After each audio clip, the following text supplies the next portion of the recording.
bola direct med PP. Arrangemang. Lekasu. Hip-hop-li. Shampopo. Shambisi. Oh, it was fire. But let's just spin this around. Let's talk about Leinster here for a little bit. What do you make of what's going on with Leinster? I mean, they've lost this.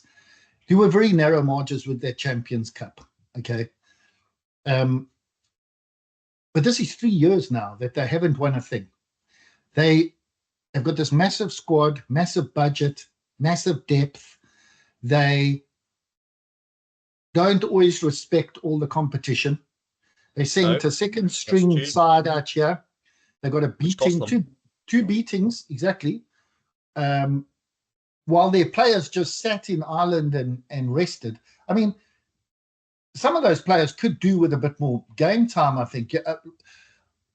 What are your thoughts on like, where are they now? What does this mean? What do they need to change? Well, personally, it's hard to feel that much sympathy, empathy with them because of all their resources and all the players they have.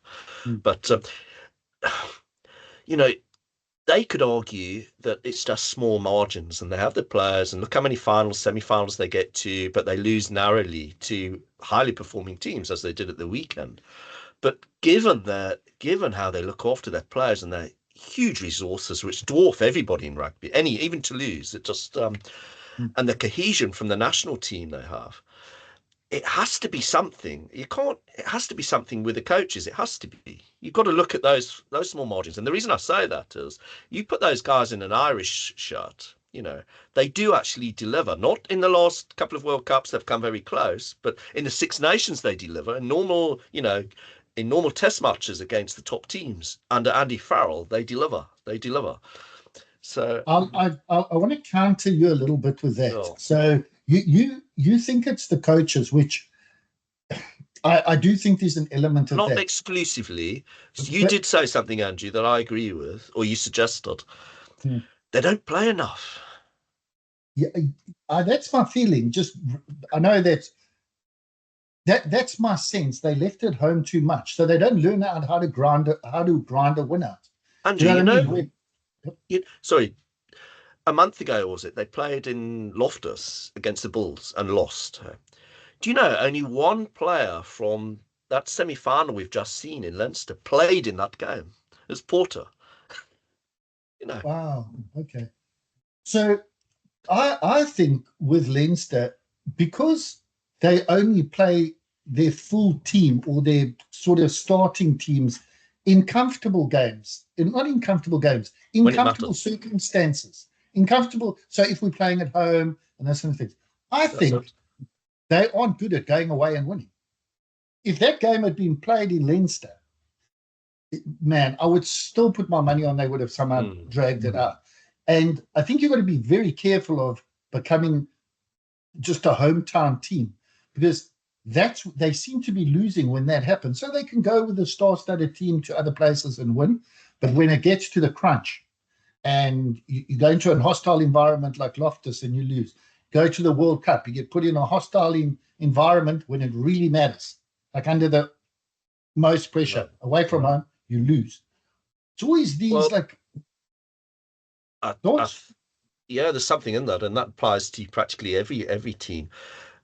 How many teams would have gone to Loftus at the weekend and beaten that Bulls team? That Bulls team that turned up. That performance, I don't know. I don't think you'd have to get like a Leinster operating at their maximum to beat that team. Or to lose at could they win and maybe not? Yeah. Well, exactly. I mean, they dispatched Leinster. I don't think the Bulls would be able to do a forward trick on Toulouse quite like that, because in my view, the thing that they are missing is some beef in that Irish or in the Leinster pack. Yep. I think they could do with a bit more. It's very difficult to pick out exactly what's going wrong with them, and I like them as players. Like I do. I think some of the supporters get a bit arrogant, but so what? You can get arrogant when you've got such a good team. That's what life's about. Enjoy the ups. as we have, but we know what it's like to get knocked off. So we're a bit more cautious when we go up. We're like waiting to get knocked off. But I like those players. Where to next for them? You have to change something. You can't say, okay, we're going to this is the third year. The third year they've won nothing. With that team, that investment, I don't think you can say, oh, we're going to go. Well, they just brought Minarb in. Well, the buck lies with the head coach, doesn't it? Nobody else. The buck lies with him, and their access to resources are insane. There's no excuse for not winning a trophy in, 4 years? So, do you know what I heard? True story.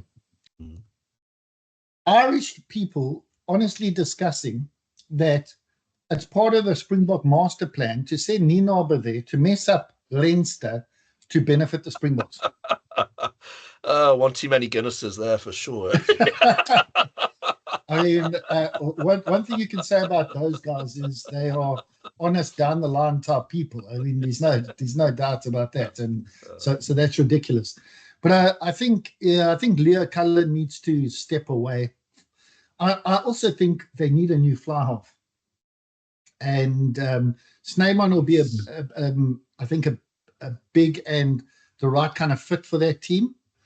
But I do think they need a bit more in the resources around props. Yeah, I mean, you may have also identified another big issue. I mean, Johnny Wilkinson, listen to me, Johnny Sexton, world class, and very much at the centre of running that team as fly halves do, but he was more than just a fly half. And a fly half, we were talking about the Bulls fly half earlier, taking the ball to the line. Johnny Sexton takes the ball to the line, doesn't he? And so they were saying that the attack's not as sharp as it has been, but if you look at the way the fly halves play, different. Exactly. One is very deep. So when you're running all these wraparounds, so Burns plays deep. He doesn't attack the line. No. He doesn't like getting. Nope. Johnny Sexton would take a bashing at the line, absolutely, and get up. So what happens is your attack is 4 or 5 meters further back. And if you're 4 or 5 meters further back, it gives the defense a lot more time to prepare. Whereas if you're on the gain line, it's a split-second decision. And if you don't get it right, they're through. And they don't have that ability to do it. And I think it is because of that ability to take it to the line. Although I don't know if Geordie Barrett's the answer to that. Well, I'll tell you what. If Leinster had played with Bulls as fly half, do you think we'd be looking at possibly a different result? Possibly. Because then you've identified the issue, haven't you? If that's the case. Yeah, I mean, I think Leinster have never been they're never going to get scared to concede points because they always believe they can outscore you. Yeah. But now they can't outscore you. And how many phases? They had 20 phases in the Bulls. They were going more than that. Yeah. So, which is just un-Leinster-like. So they've got a lot of planning, a lot of thinking, and I don't know where these players are in their cycles of contracts and that, but I think they need a few more players. They need another scrum half. Oh, what a drop-off. We know he's a world-class player, but when he went off, gosh, there's a hell of a drop-off. Noticeable. How's that clean out on him? Yes. Yeah, well, it was, It was some of the strangest refereeing I've seen in a while. Yeah. Some of the strangest refereeing. The clock, my arm, now look on your arm. Marks, my pinky. I can't put relax. I like to look on your arm. Marshall Apollo, relax, my pinky. Orange man, les cassous, hip-hop, champompo, champisi. Oh, it was what was why, yo.